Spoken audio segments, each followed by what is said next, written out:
Lito at nagsimula maglakad, nadaanan niya ang isang lighthouse sa kanto. Ito ang una, sabi niya. Sumunod nakita niya ang isang bakery. Nagpunta tuloy paglalakad ni Lito, may nakita siya isang malaking simbahan. Malapit na ako, tuwang-tuwa, sabi niya. Pero nalito si Lito nang may nakita siyang daling may pinagtindahan, lumigo siya roon at kay hindi ito sinabihan ng nanay niya pagkaraan. Nang ilang minuto, hindi na niya nakita ang munisipyo. Naku, naligaw na yata ako. Nalulupong na sabi ni Lito. Maya-maya, nakita niya si Aling Nena, ang tindera. Ining, saan ka pupunta? Tanong ni Aling Nena. Sa paralan ko, pero naligaw ako, sagot ni Lito. Tinuro ni Aling Nena ang tamang kasuntahanan. Bumalik siya sa may kanto para masahin na may statwa na Dr. Rosarizal. Yun ang ating munisipyo nandun sa tabiang paralan. Sumunod si Lito at sa wakas na narating niya ang paralan. So, ano ba ang aral na pupulot natin dito? Dapat natin tandaan ang mga palatandaan para hindi tayo maligaw. Nagustuhan niyo ba ang ating kwento? Opo, teacher! Buti naman ngayon, may maparoon dito ng mga larawan. At ipapakita ko sa iyo at ibabahagi natin ito sa klase sa mga batang sa mga nadaanan ni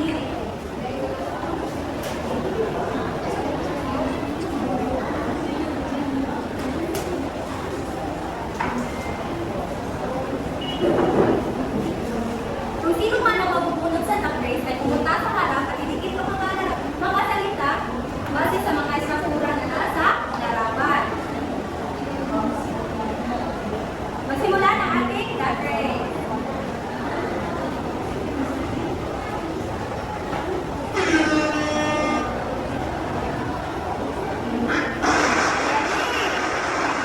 Erica, please come in front. Okay. Hindi na isa. Kilig-kilig umasa ng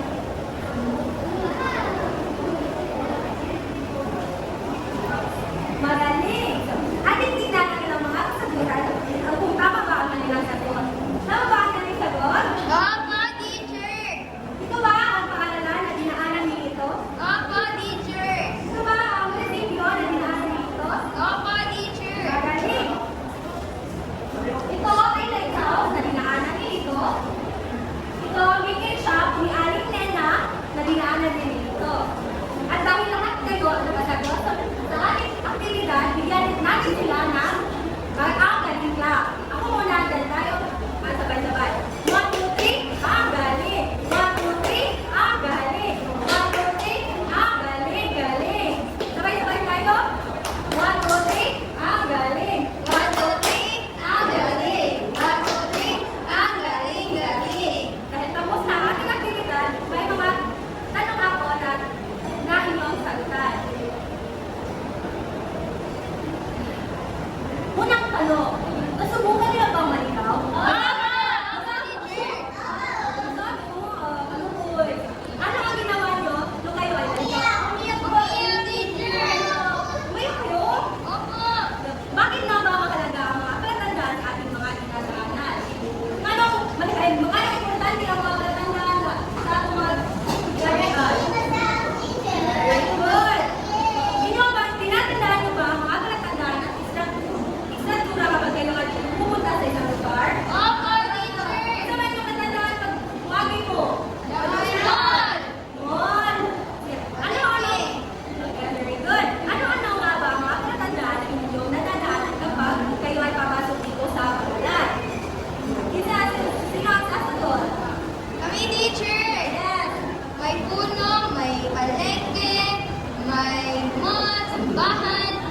Magaling. Dahil alam nyo ang mga palatandaan papunta sa paralan. So ngayon, since alam nyo na ang mga iba't ibang palatandaan, so bumako tayo sa ating talakayin. So, ating tatalakayin ang estruktura. Meron ba kayong ideya kung ano ang estruktura?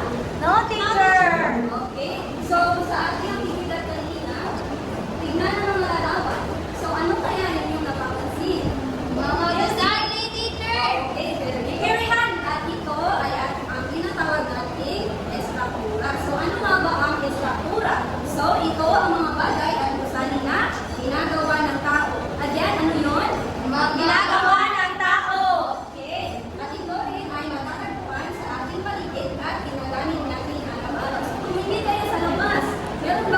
nakikita ang estampura? Marami po! May laman.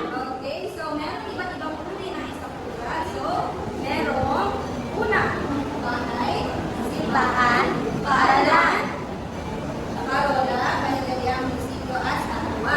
So, ating talakayin ang bahay. So, ano nga ba ang bahay? Ang bahay ay isang Ito yung ano, teacher. Okay, so ang bahay ay nagsisilbing Tahanan. tahanan. So, halimbawa, yung bahay ni Pilapil, nakikita niyo ba ang bahay ni Pilapil dito sa likuran? Yes, sir! Silingan bahay. Silingan me. Oh, silingan mo. That's good. So, ano ang iyong napapansin sa bahay? Karaan. Okay, ito ay luma, pero ito pa rin ay ginagamit. Dili sila basud. Next naman, simbahan. So, ano nga bang simbahan? Simbahan para kasi nagre-resign. Okay, at ang halimbawa ay San Fernando Parish Church. Nakasimba na ba kayo dito? Hindi pa! Opo! Pumunta kayo dahil ito lang ay malapit sa ating paralan. So, next naman ay ang ating Paaralan. Ito po. Dito.